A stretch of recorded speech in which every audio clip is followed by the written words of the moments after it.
Punalur KSRTC ഡിപ്പോയിൽ വീണ്ടും വാഹനാപകടം. സ്ത്രീയുടെ ഇടതുകാലിലൂടെ കെ.എസ്.ആർ.ടി.സി ബസ് കയറിയിറങ്ങി. ഡിപ്പോയിൽ ഒരാഴ്ചക്കിടെയുണ്ടായ രണ്ടാമത്തെ അപകടമാണിത്.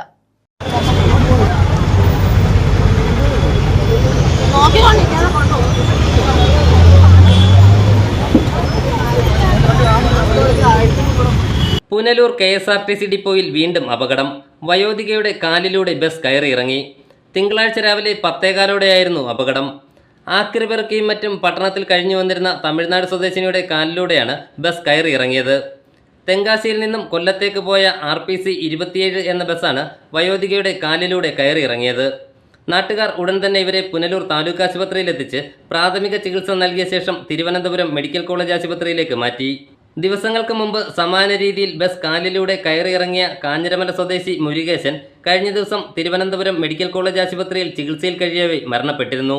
കെ.എസ്.ആർ.ടി.സി ഡിപ്പോയുടെ ശോച്യാവസ്ഥയും ഡ്രൈവർമാരുടെ അശ്രദ്ധയുമാണ് അപകടങ്ങൾക്ക് കാരണമെന്ന് വിലയിരുത്തപ്പെടുന്നു.